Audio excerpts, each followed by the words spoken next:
Hi, thank you very much for that, Hilary. It was impressive. I was very interested to understand some of that. I'm really pleased to be here today. I think that I was particularly pleased to be here under the heading of best practice, because that really puts me in a place of being very positive about what it is I have to say. And I think it's a really excellent opportunity for us to be able to learn from each other, and in ways that perhaps I wasn't expecting, with a self-awareness tool that I might be able to go away from here to understand better my soft skills with my employability options. So I can see where I'm going to go from here. So, excellent news, thank you very much. So what I'm going to talk about today is connecting with business. So I'm going to talk about a couple of opportunities that are available in the UK about how we link with business and some examples of that. Slipping through the slides. First off, one of the things that is happening significantly in the UK as a result of coming out of the recession is the vast increase that there is in self-employment. As a percentage, I'm not aware of the figure, but at the moment there are 4.3 million people who are officially self-employed in the UK, which is, there's been a slight upward trend, but since 2008-2009 it's gone up by just nearly 600,000, and 60% of that is since 2011. So there are a significant number of people who are using self-employment as an option at the moment in the market. And one of the challenges about self-employment is actually how you'll be able to manage that, how you can move forward. And those people who are often most successful are those people who learn from the past. And in fact, mentoring is one of the ways that people are actually managing this process and being, or understanding how to be successful. So mentoring, and that's actually working with businesses. Business leaders are being encouraged to mentor individuals throughout the process. And there's an example in Southampton of one of the universities, Southampton Solent University, who are collaborating with local organisations to offer students a mentor. And that mentor is being able to talk to them about industry-specific information, so it might be that it's in a particular field that they're looking for, or it actually might be more about practical transferable employability skills. Sometimes students have very unrealistic expectations of what the world of work is going to be like when they leave university. So actually the mentor can talk them through or understand with them what it is that they're looking to do and help them move through that process. And in some ways actually do some of the stuff that Hilary was just talking about, identifying those soft skills and doing some of that work around interview process, being able to present yourself in how you want to go forward. So whether that's going to be as a self-employed person starting up your own business as a postgraduate student, or whether that be because you want to go into employment. The programme has been proved to be incredibly successful in both the mentors and mentees. So the mentors getting quite a lot of it back, quite a lot of payback, if you like, of job satisfaction from doing it. But another area that we work in Southampton, and in fact across the UK, but in Southampton we have an education business partnership. This one is called Solent Education Business Partnership, and they link with organisations, they link with business in Southampton. They are a charity, fundamentally, but they get funding from schools and they get funding from local authorities, and they look for funding from other places too, including Europe. And what they do is they work with business. And I was at an event where the CEO, the chief exec of Solent EBP, was talking to a big group of employers. I forget the reason why they were all in the room with her. But they were all there, and she was saying, often what I hear from employers about young people leaving school is that when they leave school, they don't come into employment with the kind of skill set we're looking for. They may have some qualifications, they may have done their GCSEs, but actually they can't look me in the eye, they can't interview, they don't have any ability to answer or ask questions. And she said, and I'm hearing this all the time, and she said, and what I want to ask you as a group of employees is, what are you doing about that?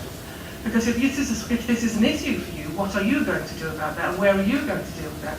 So actually what happened as a result of that is we got into a situation where employers recognised that this is not all about a one-way thing, accepting people to come through the door and they go through a whole list of people to be able to interview to find which one is most accessible, but actually to do it the other way around, to go into schools, to be able to go into schools and recognise that you can assist people in schools to understand what the world of work is going to be like. That you can actually go into the school and you can do a lot of work about raising aspiration. You can do a lot of work about helping those school children and that school itself recognise the benefits of your particular organisation or your particular industry, if you're struggling to find a particular type of person to come in. So Solent EVP, Solent Education Business Partnership, have a range of things that they offer. But one of the things they do is they arrange for speakers to come into schools. So they have people from a particular industry or from a particular employer to come into a school. What's great about that, and I've been in a situation where this has happened in an area where it was what we call a priority area in Southampton. It's an area where the people were more, if you'd like, disadvantaged. It was an area of massive social housing and significant challenges. And what they did is they talked through what it is that they did. They broke down the process of what it is that what they did in their organisation. And what that did is help those young people to start considering things they wouldn't have considered before. I was in the very sorry situation to hear that some of these young people didn't aspire to do anything more than just, well, I don't know what I could do. Maybe I could work in a shop, but nothing beyond that, and nothing about what type of shop or what they would want to do particularly. So it was a really powerful experience, both from an employer perspective, recognising that they needed to be putting something in, as well as being able to raise aspirations in the school.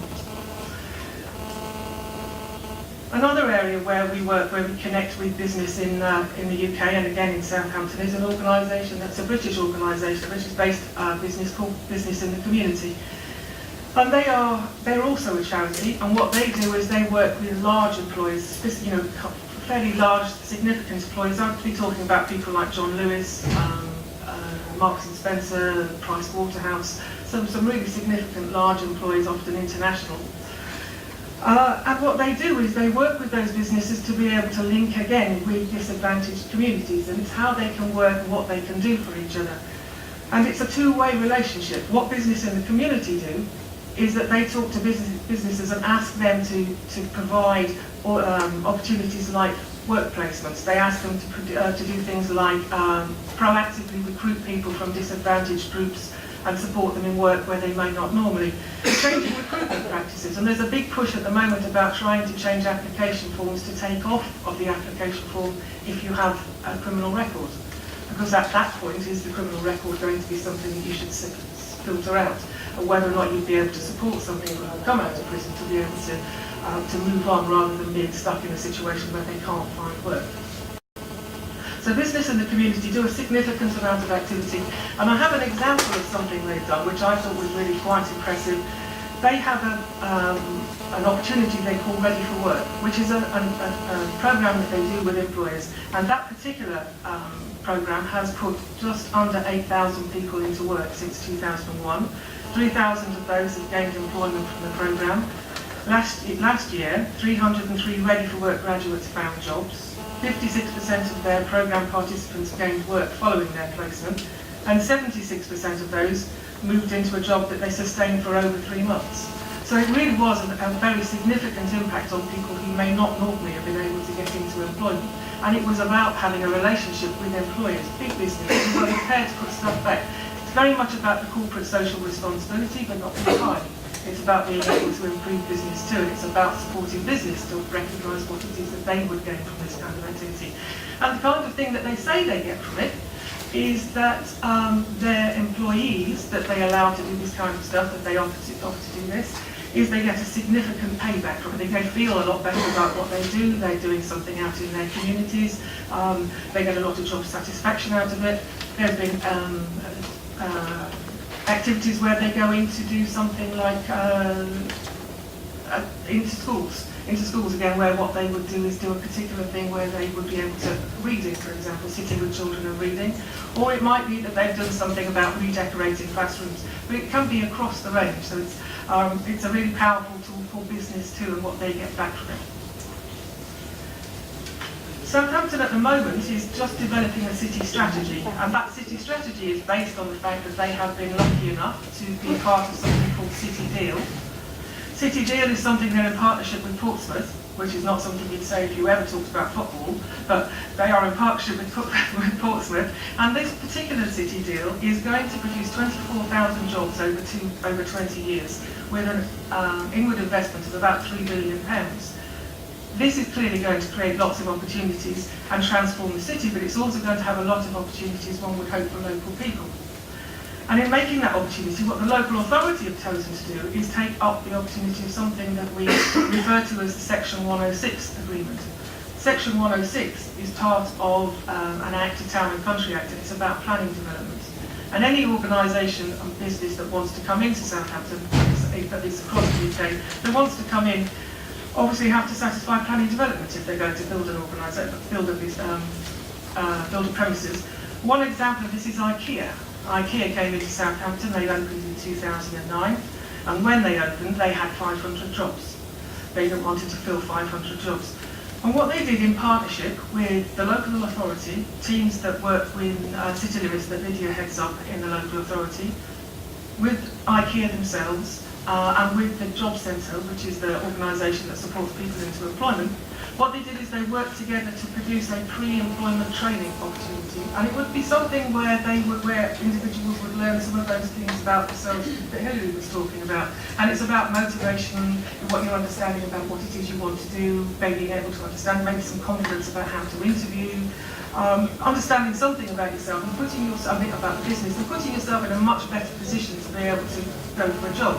Anybody who took part in this pre-employment training, and there were 100 people that did that, was guaranteed an interview by IKEA. IKEA said they would interview anybody who went through this training. And of that training, 30 people got into employment, most of whom have been out of work for a significant length of time. So it clearly is a really useful way to be able to link with that business to answer the business's challenges, but it's also around working with the local authority and with the residents of Southampton, local people, to find them work in these kind of in these places. So what's the way forward? I thought that was interesting. I googled Southampton so I could put a picture up, and that's what came up. Anybody who's been to Southampton or knows anything about the UK knows that's not what the Southampton looks like. Apparently that's a Bermuda.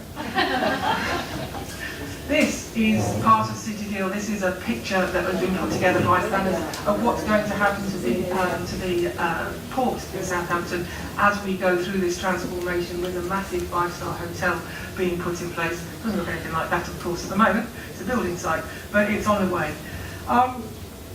So what is the way forward? The way forward is very much what we've been hearing already today, very much about what Maida was talking about this morning, and understanding skills and competencies, very much about what Enrico was talking about with different organisations and departments involved in working with people. We need to agree what we understand the term employability to mean. Do we mean that they know how to fill in a CV? Do we mean that they know how to do an interview? Do we mean qualifications? Do we mean competence and skills? Or do we mean a mixture of all of those things? But more than that, it's about collaboration. And it's very much about collaboration. It's about the job seekers, it's about business and employers. If you think about what I've said so far, employers and businesses are not going to have time to do their business if all the people that I talk about have gone into those businesses. You know, we've got people coming into them all the time, they need time to do their own job. But we only need to collaborate about how we do that. But it's also the policy makers. It's the private sector, it's the public sector, and it's the NGOs, and about how we can take that forward. So collaboration being very much the way forward for me. Thank you.